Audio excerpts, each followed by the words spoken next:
Hi, I'm Anna Marie Cox, and in a quiet place situation, I don't think Molly Murder Kitten would be with me for very long.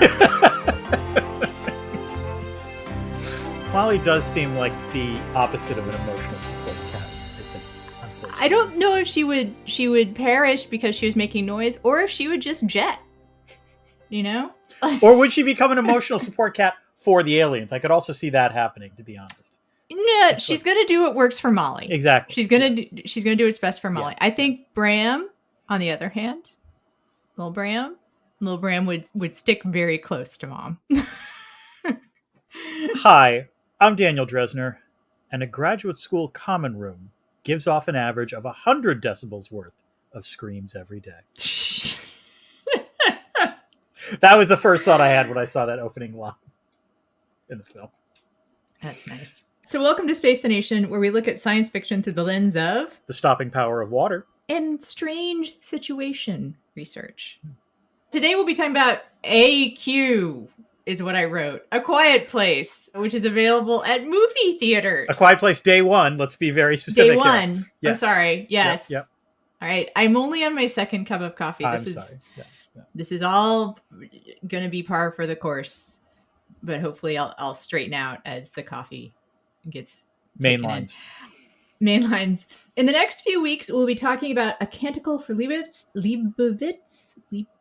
think it's Leibowitz. Mm-hmm. And Dan, I think you meant to write Twisters. No, I meant to write Twister. In fact, the original. The original. We're watching that one, and then we are going to be discussing. See, Twisters. You're on this thing. I was explaining this to someone else that you've really bought into like the duology of hot sci-fi summer. I think it's appropriate in a lot of these cases. And this one, I want at least one semi-competent movie. I don't have a ton of faith, I confess, in the one that's coming out. What's his face is in this one, though? Glenn Powell, yes. Glenn Powell, who is a fine-looking man. He is. He is indeed. So I look forward to laying my eyes on him for a while. That is fair. I still haven't seen the thing that he's in that everyone's a hitman. Hitman. I saw Hitman, and he was fine in it. He was actually very good in it. I did love all of the reviews of it, talking about the chemistry between Glenn Powell and Adria Arjona. And how do I put this? Adrian Arjona would have chemistry with an inanimate carbon rod. It's careful. I know. I didn't mean it the way you're laughing. She would have chemistry with anyone. You were making jokes about me calling you soft. That's true. Earlier. Yep, you're acting all offended. But that was off camera. That was different. That was off the mic. Okay. All right. Anyway, the point is, I thought it would be appropriate to do Twister before we do Twisters. That's just, okay. Sure. Yeah. And we always are taking suggestions. Now, the thing is, with the demise of one of our regrettable social platforms, not even going to say it. If you know what I'm talking about, don't go there. Mm-hmm. Don't go there right now. No, it's bad. Even a week from now. Yeah. Don't go there. We are on Blue Sky, mm-hmm. and I'm on Instagram, and you're on Threads. Mm-hmm. But that's not actually the best place to suggest things. No, the best way to suggest things to us is to do so on our Discord. But there's a catch, of course, which is to be able to join the Discord, you have to become a patron. So if you go to patreon.com/spacethenation, you become a patron for as little as, I believe, $3 a month. But for those $3, you get early access to podcasts. You get access to our monthly AUAs. You get access to special episodes. We're contemplating doing an emergency episode this week. We'll see if this happens. Yes. Don't want to spoil it, but we'll see if we'll do it. And most importantly... I really want to. Okay. I really want to. Most importantly, you get access to our Discord, which not only is an outlet where you can provide suggestions to us, it's more importantly an outlet where you get to meet the other cool people that like this podcast. And I cannot stress enough how much cooler the people listening to this podcast are compared to, well, myself. Maybe not Anna, but compared to myself. So no, they're pretty fucking cool. Yeah, they're pretty goddamn cool communities. So and it's a great community. It's a nice support community. Yes. Yeah, there have been events, let's say, in the past couple weeks that have shaken some people. Right. And rattled them almost. There has been a real outpouring of support. On the Discord. Like, it's a place to vent, but what I really love about it is that it's not just venting. It's Yes. not just like what you might see on a social media situation. It's not like a where people bad are just social like- media site. It's a good social media site. It's And it a is- good so, and several people have said that for them it's kind of taking the place of like Oh, that's nice. the good old days of Yes. Facebook This is and good. Twitter. And also, Dan, if you want to play fantasy football with me, I know you didn't do it last year. I didn't. I'm guessing you're not going to do it this year because you. I to be fair, I have never played fantasy football, so is busy. it's not. I've never played fantasy football. All right. Well, someday we'll coax you. Maybe you'll coax me at some point. But if you want to play fantasy football with me and a bunch of other nerds, you can do so if you join our Discord / become a patron. We gather folks from the Discord. Although I'm thinking about putting an announcement just on Patreon. So even if you're not on the Discord, you should can absolutely join do that. Yeah. via the Patreon. Mm-hmm. And we did a league last year. There were some high-profile injuries in the league last year. I don't know if you remember. I with, vaguely like, the recall first that game. Yeah. Oh yes. Yeah, that's right. Yeah. And it really, I have done okay in like the 4 or 5 years I've been playing fantasy football. Last year it did not work out for me. I drafted really well. Happens. Anyway, if you are interested in fantasy football, it's also very welcoming, I think, league to newbies. So anyway, enough of ads and benefits of being a patron. No, but this does remind me, speaking of ads, one of the chief benefits of becoming a patron is you avoid the ads you would have otherwise heard at the beginning, middle, and end of this podcast. Yeah. So become a patron, or you can also rate and review us. That's great. Tell your friends and neighbors. One last thing, which is Patreon is going to be rolling out gift subscriptions pretty soon. And I think when they do that, we also will do a little mini subscriber drive. Sure. So that people can even buy subscriptions for others. Yes. For others. Mm-hmm. And I think that's just a really cool thing. It's sad they haven't been able to do that before. Cool new feature from Patreon. Dan, I think I want to get on with talking about the movie. Yep. Let's go. We don't need to. Okay. Yep. Let's just skip this. In terms of why we're doing this, it's Hot Sci-Fi Summer. This was a film released during the summer, though I will say it does not really feel like a summer release, which I am saying is a compliment. This film was surprising in a number of ways for me, but because it is undeniably a film within the Quiet Place universe, but has a couple of twists. One major one that was, I think, works for the film, and we'll talk about this. I thought it was broadcast. Well, okay. Pretty broadcast early on in the film, but the marketing was not. Oh, yeah. And I would say, the only thing I think I want people to know is that the cat lives. Yeah. I think that's good. I would have pushed back on going to see it even for the show if you had known the cat clear. Right. Which does lead to the question, will this podcast ruin it for you? And I am going to say, to some extent, yes. The trailers, yes. I really do commend the marketing of this film, because the marketing of this film was not bad. It makes it clear. You get the basic gist of what's going on, but there is a very important character point that you learn very early on in the film, but nonetheless, I don't want you to know going into the film. So I would suggest watching the film first. And don't read reviews. Yeah, don't read reviews. Because reviews... Yeah, because reviews have talked about it, and so, just go in blind, knowing the cat lives. Yes. So... Exactly. But let's get to the story behind the story, and as we've said, this is a somewhat different film from both A Quiet Place and A Quiet Place Part 2, which were, John Krasinski's tradcore aesthetic / fantasy. Anna, did Krasinski have anything to do with this film?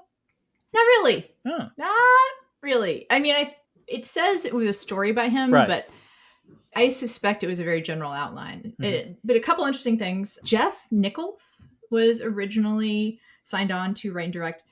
I think it could have been a really different movie. He is a Southern boy, and his movies tend to take on, they have that as a backdrop. Mm-hmm. He is very well known for his long-standing collaboration with actor Michael Shannon, who I do really like.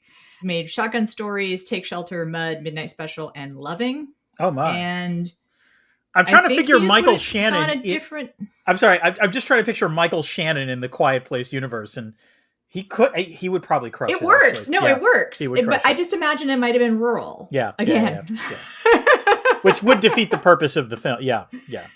Yeah, which would just be a very different movie. Mm-hmm. So in January 2022, Michael Sarnowski was announced to replace Nichols, and Krasinski did choose him after seeing his indie debut. Dan, do you know what other movie he directed? I do. I believe he directed Pig with Nicolas Cage.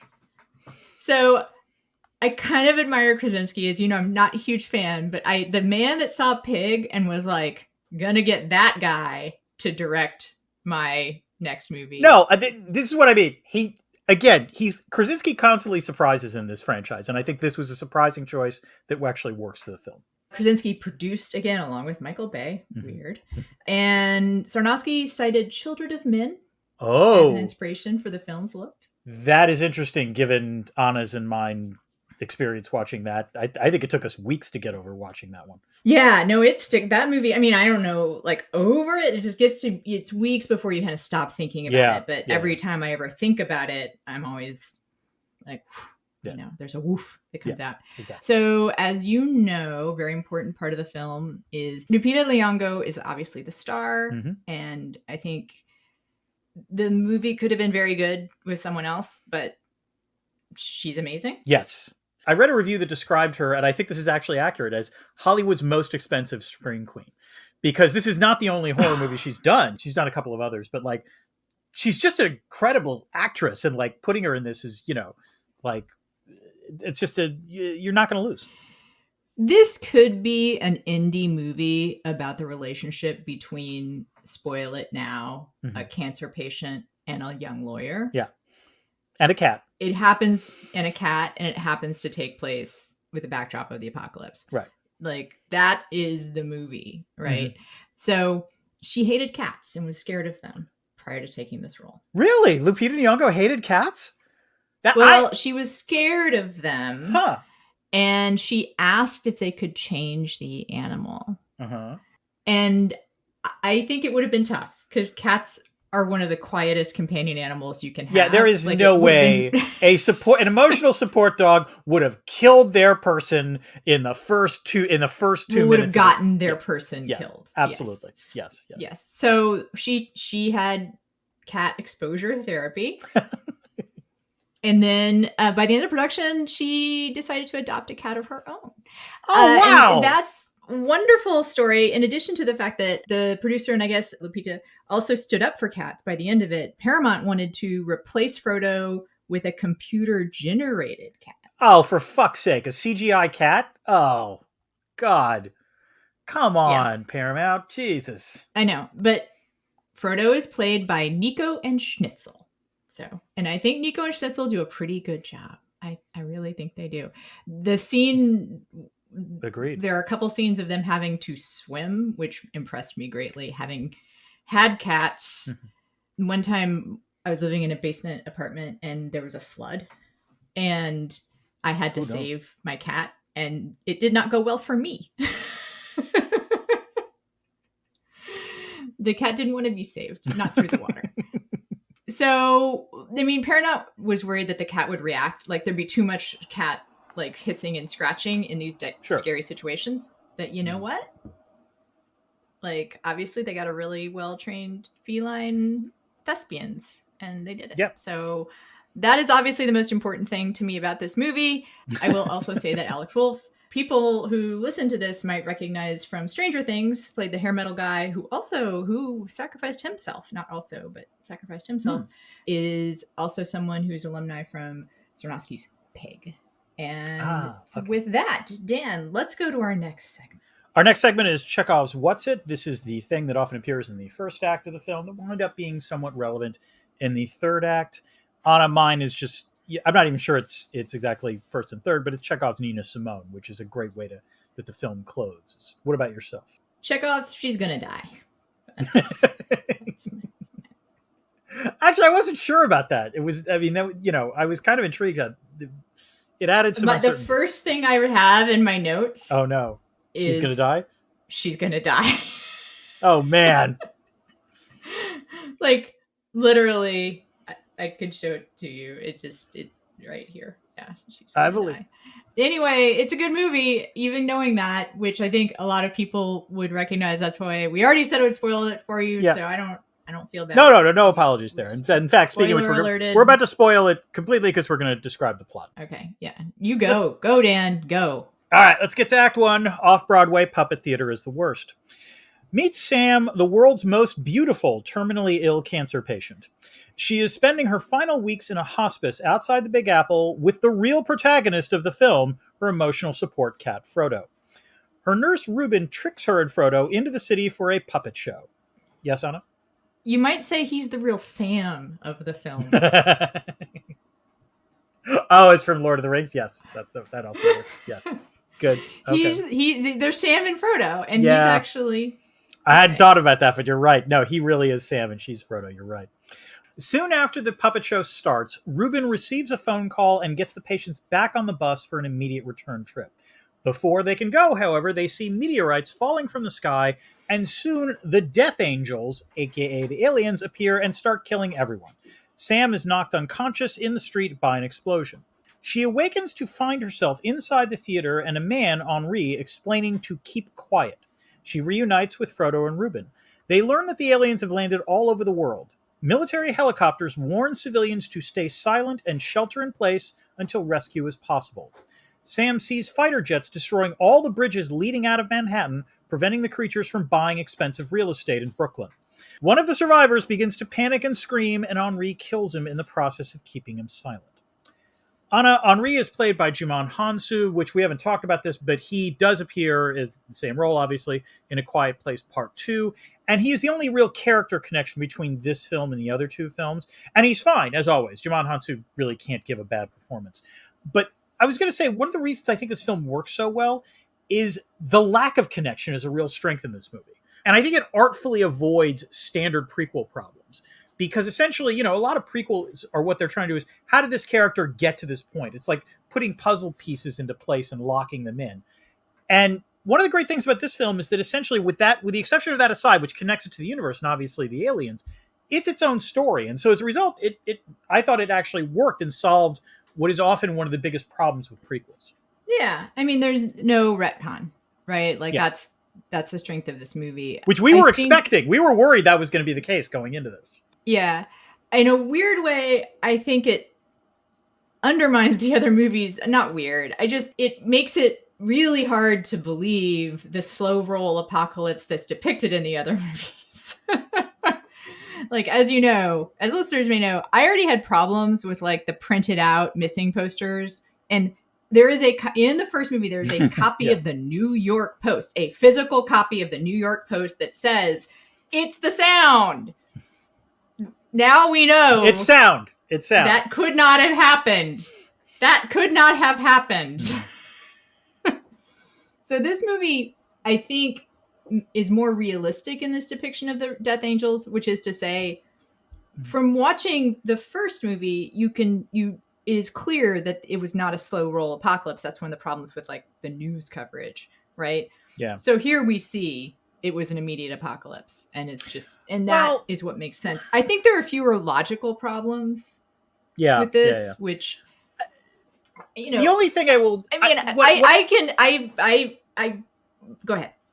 I will defend the first two films in the following sense. Like, one can imagine a scenario where the meteorites first land in places like Shanghai and New York. That gives a day for people to actually have news stories and so on and so forth, and then just more meteorites fall and so on and so forth. But you're right. I'm not going to push that too hard. The missing thing also is a real problem in the first film. It's only one shot, but like it's terribly confusing and makes no sense given what we wind up learning. So yes, but the point is, I mean, in some ways you're also like making my point, which is there's a way in which logic-wise this film is actually stronger than the first two. That's what I'm saying. Yeah, and that's a rarity for a prequel. That's all I would say.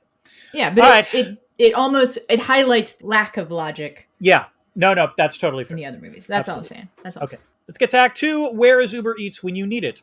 Sam tells Ruben she is going to Patsy's in Harlem to get pizza. The power goes out in the theater, and the very noisy emergency backup generator clanks to life. Ruben shuts it off, but not before attracting the fatal attention of a Death Angel when his shirt rips. Sam takes Frodo, grabs some supplies from a nearby bodega, and heads towards Harlem. The military announces it will ferry civilians to safety from the South Street seaport because the creatures are unable to swim.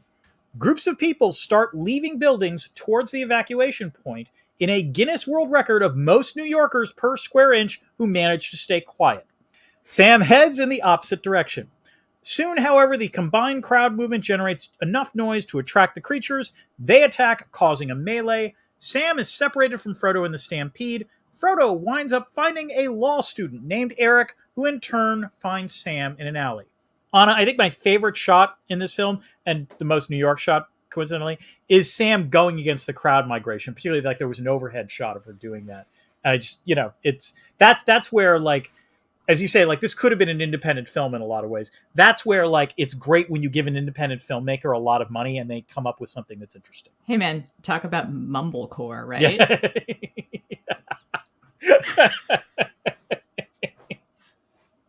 Yep. Noah Baumbach. Murmurcore. This is Murmurcore. Yes.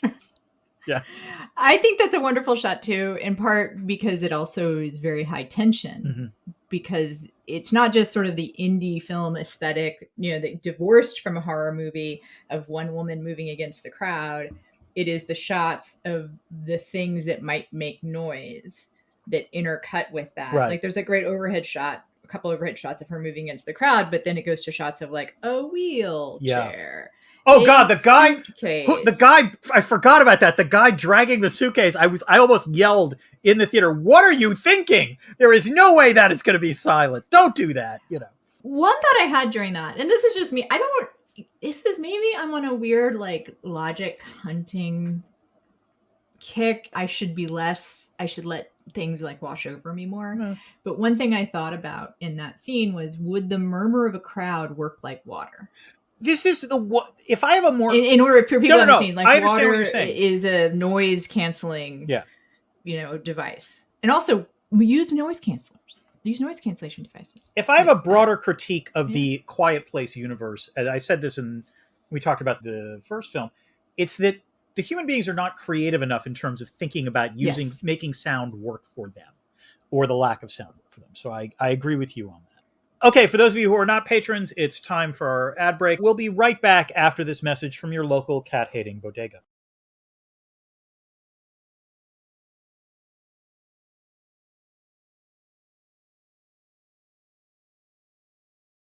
Dan, do you think a cat wrote this movie?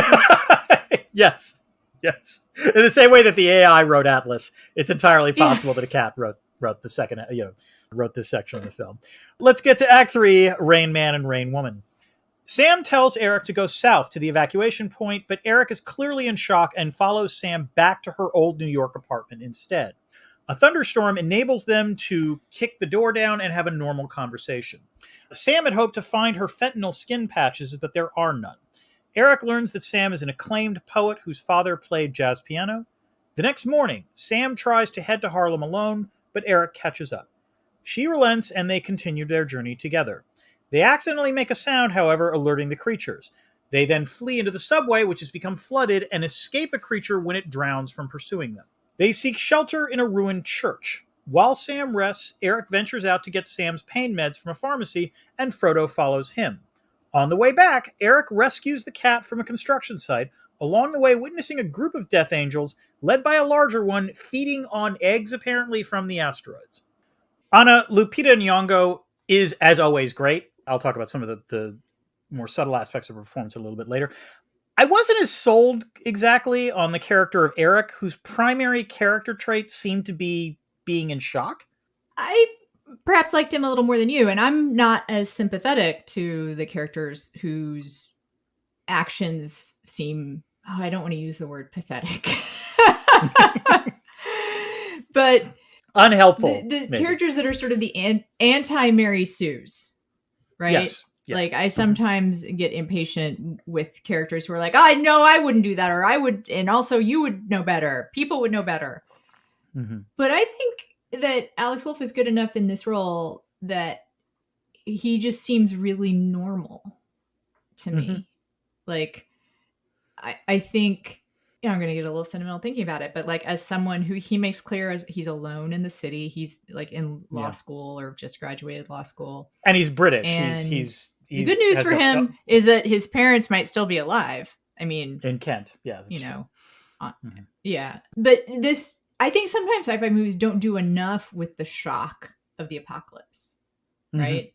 Like there's too little time spent like, no, people would not know what to do. Like I want to talk about this a little bit later, but like no, what you're talking about, like in most apocalypse films, that. In most apocalypse films, Act 1 is the apocalypse. Act 2 is, okay, the apocalypse is happening. We have to get to this point for safety, or we have to do this thing to reverse the apocalypse. Right. And what you want is a little more. And the problem, of course, is that most of the time, if you have someone be like, I don't know what to do, they die because it's the apocalypse. So it's a tricky, a tricky sort of plot beat to have. But I agree with you. And I think they manage this because her character is divorced from the apocalypse in a way, right? Like she's able to have other priorities, which in a sense is what makes her appealing to him, right? Right. Because it's her superpower, for lack of a better way of putting it. Yeah. No, I agree. Yeah. Okay, let's close out with the plot. Act 4, it's a new life for Frodo, and I'm feeling good. Sam finally explains to Eric that she used to go to Patsy's with her father after he played at a nearby jazz club, which is why she wants to eat one last meal there. They arrive at Patsy's, however, to find that it's now a burned-out hulk, and proceed to the jazz club. Eric forages for a pizza from another store, and they eat it and drink whiskey. Afterwards, Eric performs a magic card trick to cheer her up. They then see boats in the river filled with survivors, with creatures congregating along the shore. Sam gives Eric her sweater, along with Frodo, and then runs off to distract the creatures by triggering multiple car alarms. Eric and Frodo jump off the pier into the water and are pulled into a boat by Henri. Eric then finds a note in her jacket that Sam gave him, telling him to take good care of Frodo and thanking Eric for giving her one last moment to truly live. Anna, should we talk about that final shot and Sam's final choice with the excellent song choice of Nina Simone? As Eric is reading the note, we see Sam sitting in the Patsy's, having one last meal, then taking her iPod filled with Nina Simone, unplugging the jack, having it play loud, which knows means she's attracting the creatures, and we don't see it on screen, but we know how she's going to come to an end. Okay, a couple of things. One is that magic trick thing, like, I guess I'm also kind of emotional today. I actually teared up during that. It was interesting. I like the chance the director took on that scene, but I'm not sure I quite bought it, I guess would be the way to put it. But it was, I don't begrudge the scene. It was an interesting. I think it works as like an attempt. Gosh, I am really getting emotional about it. Like an attempt to bring joy to this moment. Yeah, no, that's a good way, because Sam is heartbroken by the fact that Patsy's is no more. And I think it was sort of the one thing she was allowed to hope would happen, and it doesn't. Leave this way. What I was touched by, I don't know if it was the magic trick, whatever. But Eric's fervent attempt to cheer up Sam, that was heartwarming. I agree with you. That was amazing. Yes. Yeah. And also, it's the thing he could give her. Like in that moment when everything's destroyed, like, what can you offer someone else? Someone who's dying. What can you offer them? So he finds the pizza, which, just a little point, I thought they'd make more of the fact that there is a wide variance in quality of New York pizza, really. And I thought that they were going to do a little bit more with the fact that, it's not Patsy's. Oh, this is where I actually thought Lupita Nyong'o sold it, because there was this one little... Yeah, she does. Yeah, you're right. She does that look. She has one look, and that was all you needed. That was perfection. It was just sort of like, it's okay. Okay. All right. Okay. Yeah. All right. And then the other thing is, in Patsy's, she is looking at a picture of her father and herself. And I think that's... Oh, God. The girl in that shot is adorable, by the way. Like the picture, just the sheer doting look of love to her father. It was priceless. And then the other thing I'm going to say about that last thing is the thing I texted you, which is, if I was in her situation, I don't know if I would go out with a creature killing me. She's got fentanyl now. Unfortunately, I think everyone knows that's super easy to overdose on. And it is literally a painless death. Like, you will just die. You'll go to sleep. Mm-hmm. So I don't know. Like, I might have chosen that out. Although, again, as I texted you, there's a certain fuck you aspect, right? To like to that. Mm-hmm. Like, I'm gonna seize this. I don't know. Like, I don't. Like, I just would have chosen. I would have still been listening to music, still listening to Nina Simone. Mm-hmm. But her choice felt like a choice in service of the movie more than. I don't know. Like, it's a dramatic closing shot, I guess. And again, it's like I guess it's taking some kind. I don't know. I have other things to talk about unless you want to. The only thing I will say on this point is it's not just a fuck you to the aliens. It is a guaranteed definitive end. Whereas, like, you got to calculate. If you put enough fentanyl patches on, Dan, I'm sure, but like, die. You're gonna die. I'm sure, but like, you don't know how long, you don't know when. It establishes a little more. Weirdly, leaving it to the aliens establishes a little more control. I know. Anyway, you may not be an expert on opiates, Dan, but I do have a question for you. Oh, please ask away. Is there IR in this movie? Anna, you might think that I'm just your podcast partner, but I'm also your friend. Aww. So I'd be happy to tell you that there is some surprisingly optimistic IR in this film. In that, really, and it's striking. First of all, props to the authorities, because, these meteorites land, and within a couple of hours, they figure out pretty damn quickly that first, the aliens are attracted to noise, and B, they can't swim. It took the folks in signs way longer to figure that shit out. Okay. This is the virtues of a functioning state. So, and also, they managed to, engage in rescue operations. The state doesn't collapse, by and large, props to, a functioning state in the wake of a shock like this. Also, second, and this is where actually this film directly contradicts the message that you heard in various times in A Quiet Place Part 2, which is humans cooperate a tremendous amount in this film. Like in A Quiet Place Part 2, there's that shot of, I think it's Cillian Murphy saying, you don't want to know who survived the apocalypse. Like implying that it's just anarchy and there's the feral humans by the dock and so forth. That's a whole separate thing. The humans in New York, tremendous amounts of cooperation. They are rescuing each other. It's the Rebecca Solnit story, basically.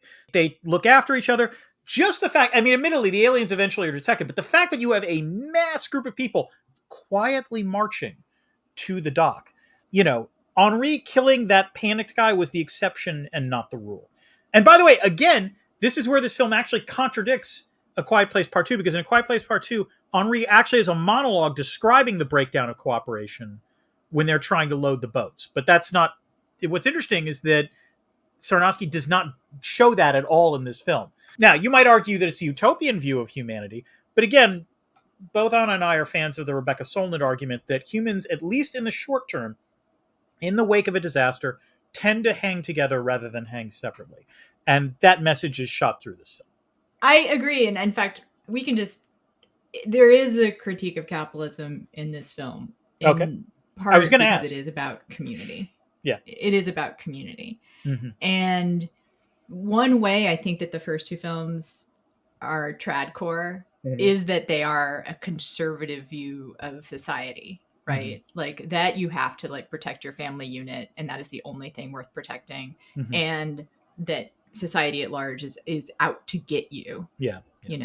Whereas I think this offers a much more progressive, view of humanity, and it offers what I think is a hopefulness that is pretty important. And what's shocking, all of this cooperation happens in allegedly America's inner, urban hellhole centers. Again, just and again, a thing that is not present in the first two. In the first movie, this for all the idealization of rural life, it's a weird kind of but state of nature.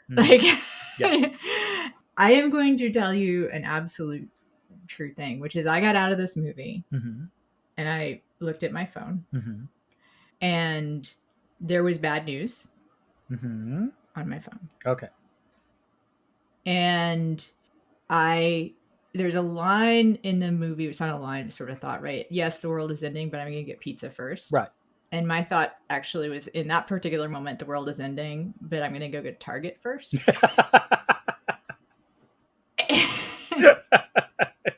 Mm-hmm. Which is not quite a critique of I would say it's not exactly a critique of capitalism, but yes. No, I was in a dark mood. Yeah. That's actually what happened, was that I was in like this super dark mood, and Target did not cheer me up like it usually does, which is, a way that I engage with capitalism, the way you're supposed to under capitalism, which is to buy things to make you feel better. And it was, it was an unpleasant evening in many ways, but the thing that I know from my own experience, and Dan, you've watched me, I am emotional today. Yeah. You've seen this, which is that, like, the way out of hopelessness is community. Yes. Very true. I agree. And it's small, simple actions. It's not necessarily like, social media can feel like community. I think our Discord is community, but I think it can also feel and I think it's just something about the mode of social media as opposed to like something like Discord, which is not really social media. Yeah. It is like an online community. And I just thought about, like, I made plans with a friend of mine to make sandwiches for the Austin Free Fridge Project tomorrow. And to do something small and incredibly local, if anyone is feeling hopeless, not great right now, Dan suggested to me that things might change enough in the next week. Well, let's just out ourselves. The bad news that you received upon seeing this film was that someone had tried to assassinate Donald Trump and had been unsuccessful. Assassinate President Trump, or former President Trump. Yeah. Former President Trump. And then, the social media mishigas for the last 24 hours has been bad. Yes. Yeah. And it's been dark. Yes. I would say, not just like bad. It's been dark. Yeah. People I will do both siderism in the sense that people on every side of the political spectrum saying things that would put you in despair about the future of the country, right? I mean, I think there are different narratives about what that future might be and why one would despair, but it's pretty fucking bleak. And like, I wrote something about this for my Discord, and my advice to you is, if you feel that bleakness, look for a free fridge project, look for a food pantry, like, do something small and immediate and tangible. Also, not for nothing, but and I have to say, when the news broke, I was cooking, and I was very glad I was not on social media for the first 2 hours of this, because it probably allowed. It preserved a sense of sanity that hopefully I still possess, but it's not being on social media is a pretty good idea in those circumstances. Yeah, it took me a while to break out of social media. Like, I was on for quite a while, although I was doing, in large part, retweeting pictures of cute animals, which I call for adorables almost every time something bad happens on social media. I do feel like that's my lane. But also, I would point out, like, cooking dinner for someone else is also the kind of small, intimate, immediate thing that can be helpful. Yeah. Like, in 12-step programs, we talked about doing acts of service as being an important part of recovery. And so when I'm talking to people who are brand new in sobriety, sometimes they're like, well, how am I supposed to be of service to someone? Right? Like, I don't have any recovery. I don't have any sobriety. And I sometimes, like, in 12 steps, you have to have a certain amount to, like, volunteer to do stuff. To me, setting up chairs before a meeting, like making the coffee, like, it doesn't have to be like this enormous thing where, like, I'm taking a meeting to a prison, or I am, like, delivering, Bible I don't know. Like, it doesn't have to be rescuing like an enormous thing. Yes. Rescuing the homeless. It can be like, I knocked on my neighbor's door to see if they're doing all right today. Yeah. Right? It could be, I let someone cut in front of me in line. Like, it just reminds you that there's other people in the universe. And I think there is a way in which hopelessness is myopic, and it keeps you inside yourself. Yes, absolutely. No, I agree. I was going to ask, this is connecting it back to the film, by the way.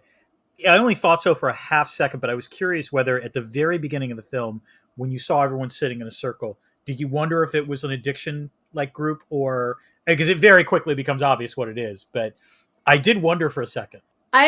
Unfortunately, I read a review that mentioned what her situation is. So Okay. I knew. However, this is going to put this in my debris field, but I did have a thought when Eric goes to the pharmacy, how I know people who will rob, whose first thought upon the end of the world in pharmacies would be get the fentanyl.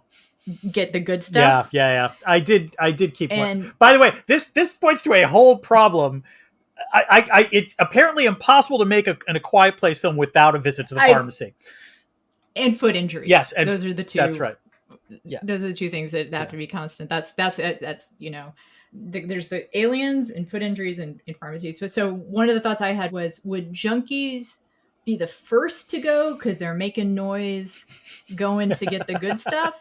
Or junkies, and I say that with love, by the way, people addicted to drugs are incredibly good at their jobs, meaning to acquire drugs. Yeah. And they're resourceful. And they might be the quietest of anyone. I will say this. I don't know if you saw it. It's not a great show, but one of the Walking Dead spinoffs called Fear of the Walking Dead in the first season featured a drug addict. And actually, that point was made. That was an interesting theme of that character as the world is collapsing. And so it was the only interesting thing in that entire show. Yeah. You might get really good at surviving in order to get high, because that is what the addict's life is. Is surviving to get high. So oh wait, that was just my thought.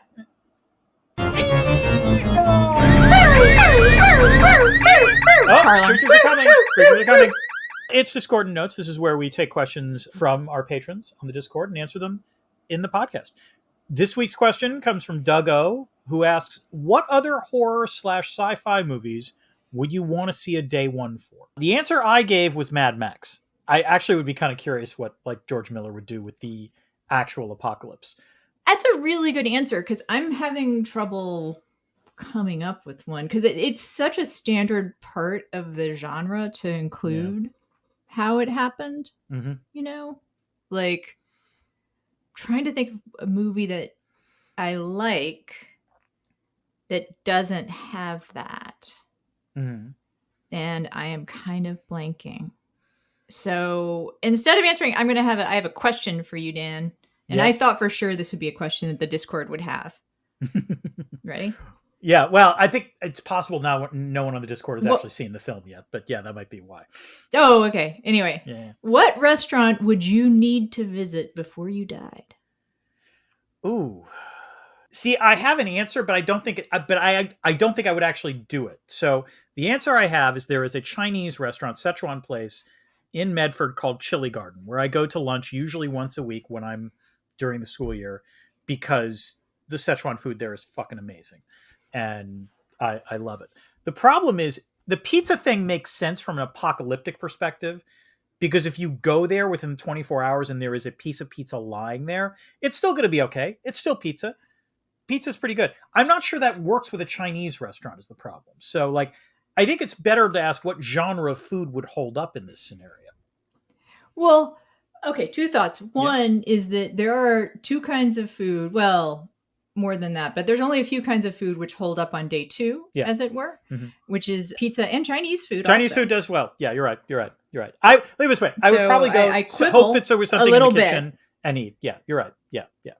Right. What about you, Anna, by the way? What is? And the other thing is that I would say I was actually thinking more generally, like if you knew you were going to die. What restaurant would you? Oh, that's a different question. Oh, so in other words, yeah, it is. I know. So you're saying civilization is functional because she wants to get pizza because she's actually out for pizza before the apocalypse. That's true. She wanted to get pizza on the way back from the puppet show. Yes. So you're saying last meal, knowing you're on the way out, even if civilization is still functional. Oh. Yeah. I mean, I guess that's a question a lot of people ask, but I have an answer. I don't know. I've never asked. But I'll answer. But what is your answer first? I want to know what yours is. I probably will come up with something better. But my first thought was Uchi, which is a sushi place here in Austin. That is one of the best meals I've ever had. It's super expensive. Well, I mean, come on, it's the last meal. It makes sense, That. Yeah, that's what I'm saying. It's yeah. blow what I've got left on Uchi. And there's also like, if you go down this lane, there's like, well, maybe I'd fly to Paris and I'd go to a Michelin star no, that's like something. I mean, I kind of liked your answer better, which is the what would you eat at the end of the world, right? And when I think about that, I mean Pringles. I get barbecue potato chips. Yeah. Barbecue potato chips. I mean, because those are not going to get made ever again. Yeah, that's a good point. The answer I would give, by the way, in the scenario that you're talking about, I now realize, is have you been to a Brazilian churrascaria chain called Fogo de Chao? Yes. Fogo de Chao is a pretty good place. It's disgusting. Oh, no. No, it is not. You take that back. You take those words back, Anna Marie Cox. The salad bar is outstanding. The meat is just tremendous. And when I'm done with a meal there, I do want to die. So, it's a good setup. I just mean like the amount of food is just... Oh, okay. The quality of the food is quite good, though. The quality of it, but it is... I'm going to use the word grotesque. So, I understand your point. Yeah. But it's when presented with that amount of food, I get a little queasy. I also have a soft spot for Fogo. That was the first place I think we went out post-pandemic. Oh, all right. Was fun. Yeah. Oh, because people could get their hands all over it. Like you just... Those people cutting meat at your table, just like spraying fluids. Sounds good. It was tasty, and I did not get sick, so okay. I'm feeling good. All right. Oh, what's that? Oh. Well, we're making noise. The death angels are coming. Oh. Yep. It's the debris field. It's the debris field. It's the stuff we missed or we've not talked about yet, but worth mentioning. Anna, do you want to start? Sure. I mean, I have some stuff that's like, use the sound more. Mm-hmm. Like, if the alien is attacked, this is also just a logical thing. If the alien is attacking you, it is making lots of noise. Right. So I wonder if you could use that to like get away in a noisy way. And then I said, like, maybe the shuffling of a crowd would actually be good. And then this is just, under the rubric of like noise questions. When they're in the flooded subway, shouldn't that hide their noise? Yeah. Okay. Just that's it. That's I will wrapping up that. Go ahead. Other things. It wasn't subtle, but I don't know if you noticed this. There's a shot as the bus comes into Manhattan where you see the Manhattan skyline right above a cemetery, which was it was a gorgeous, like, anyone going to see this film knows what's going to happen. That was a nice sort of like wink of, oh yeah, it's going to happen. And related to that, by the way, one of the things that I would give Sarnowski credit for is there's just enough indications before the attack happens that things are going sideways. You see fighter jets over Manhattan. You hear sirens going one way, then there's the phone call. It's a nice sort of slow build. And again, props on that. I think it's a testament to this movie. I actually don't have that many things. Oh. Most of them are either about the noise logic or about cat logic. I have several times. This is such a fucking chill cat. It is clear, however, to me as an expert in cat body language, when she has the leash on him, that is a small break in character for this cat, otherwise giving a very good performance. If you can read cat body language, that cat does not like being on a leash. That cat is doing its level best, probably, to continue to convey the character. But I think it was a method cat performance. Well, no, it broke. Like, it was trying to be method, perhaps, but they were not able to summon the true method.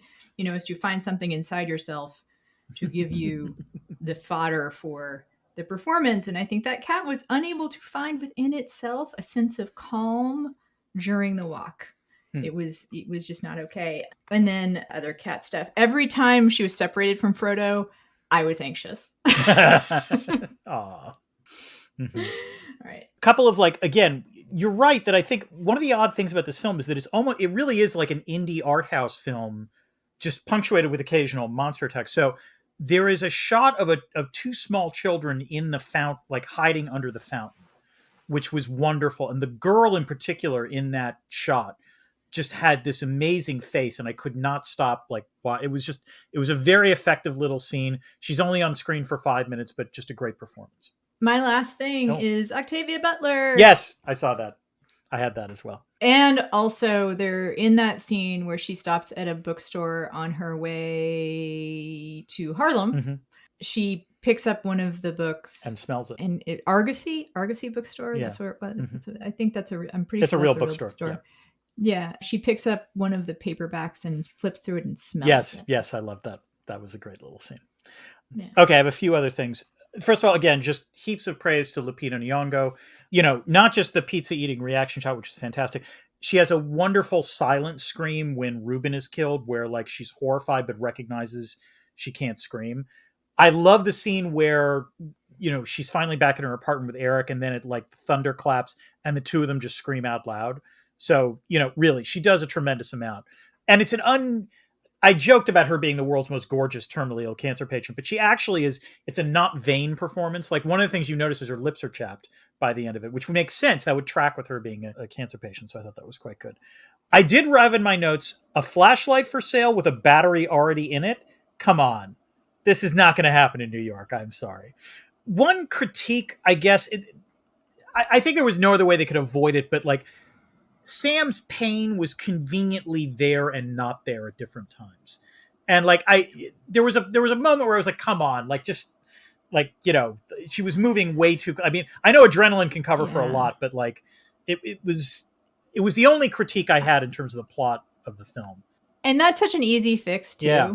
Because I just would have had her travel with a few of right, them. Exactly. You could have had the tension being she's only got one more or something like that. That would have worked perfectly well. I was a little surprised for that. Yeah. One other thing, so two other things actually for me. The first is I was at the Williamstown Theater Festival this weekend and saw Rachel Bloom do a fantastic one-woman show called Death, Let Me Finish My Show. But she makes a really interesting point in that play, which came to mind when I was watching this movie, which is that one of the bizarre things about owning pets is that you buy them, you get them knowing that you're probably going to survive them. And you would be shattered if you knew that you go before they do. It was an interesting point. And so I like the idea of Sam making sure that Frodo at least gets a chance to live. And so that it just struck me about the Rachel Bloom point. And then, Oh, sorry, go ahead. So two thoughts about that. Yeah. I totally thought as you started that anecdote that you were going to say, I went to the Williamstown Theater Festival. Williamstown Theater, that you saw a puppet show. No. And the other thing is I had a conversation about pets' lives yesterday, as a matter of fact, because, you know, Exley had the medical drama earlier this year, and I just... He's only going to be 8, but still that's, you know, it's middle age. It's late middle age for a dog. And I worry Mimi about is him, now and 12 and is on, she's got Cushing's, and it's going to be a rough couple months. Yeah. And I extend, you know, my thoughts to you and Erica and Mimi and your family. And the thing that I thought of is that you can kind of turn it around. Like we are, you know, borrowing against grief when we get a pet, right? And the other thing, though, is that as far as our pets know, we live forever. Like they will never lose in most cases. Our pets will never know the deepest grief that one can know, right? They will have happier lives than we do because they will not ever lose us. Right. And that was Bloom's point. Was that there is? Yeah. I thought of it as the more conventional way of thinking of it, which is, you get to spend so much time with them, and then they die. One last thing, which is this will be the beginning of hopefully a couple of events over the summer where I go to the movie or watch it at home with Lauren, who is now home. And whenever I do this, I'm going to ask for Lauren's 1-sentence review of whatever we watched. Lauren's 1-sentence review of A Quiet Place Day 1 is, quote, "Pizza is the world's greatest gift," end quote. Yes. Pizza is worth risking your life over, I guess, is actually another way to put that. Yeah. So in sum, like, we pretty much liked this. I am in an emotional place, and after some recent events, I'm just going to keep being vague about it, but people will know. I've been more emotional, but I cried during this movie. I got teary during the magic trick, which I guess I don't like magic, but it was the effort. It was the intent. It was literally the effort. Yeah, it was literally like the fact that I don't know if it would have worked very well if it was like a more fancy trick. Right. Well, also, like it's a silent trick, so that's the other thing, is that I did like... It's a little drummer boy situation. The pantomime was good. It's what he had to offer. Thank God it wasn't drumming. Yeah. What I would say about this film is, in some ways, much like the original A Quiet Place, which was, I think, a very good film that surprised a lot of people in terms of how well it was made, the premise and all of that maybe on second viewing, it shows some flaws. This movie also, I think, was way better than either you or I expected it to be. That it felt like, okay, they're making another one. But like, again, props to Aronofsky, props to Lupita Nyong'o. They took this premise. The highest compliment I can pay this film is that this didn't have to be a film within the Quiet Place universe. It could have been something else that was going on that would have been the apocalypse or whatever, and it would have functioned just as well. In some ways, maybe even better. So this is a film that stands on its own and is worth seeing. Also, again, I think this is true of all three of these films. They're worth seeing in theaters. The sound is one of the things that makes the film work, and theater sound is just superior in that way, no matter what. And theater popcorn, and I again got the large tub, and it's in. I keep my leftover popcorn in my oven. That's where you would go, by the way. Like no actual restaurant, you just go to the movie theater. Oh, you know what? You're right. Get the popcorn. You're right. You're right. And I keep it in my oven because, Dan, how often do I use my oven? Not very Apparently often. Not that often. Yes. So that is actually this is true. It's where I keep the cat food dishes and my leftover popcorn. I don't keep my shoes in there. Or a blanket. Those are good. Yeah. But that's what I keep there. Yeah, I probably will not see this movie again because I want to continue liking it.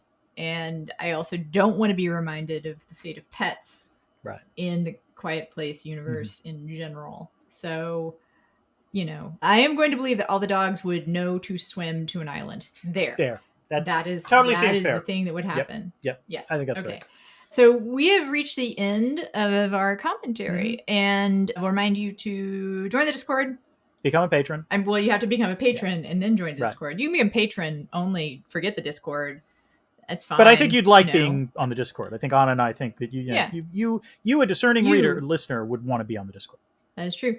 We are both on Blue Sky. I am at Dan Dresner. She is at Anna Marie Cox. That's correct. I'm also on Instagram. In the fall, I will be starting up my writing workshop again. Yay. And you know what? I did a what do you call it? Substack. You have a Substack? I did a Substack post, which Dan will link to because he's a friend like that. And I think I might start doing it pretty regularly because. So it's supposed to be about the movie Civil War, and it's going to be about the movie Civil War. I did get my Blu-ray, and I'm planning on doing kind of a scene-by-scene rewatch. Oh, God. Oh, no.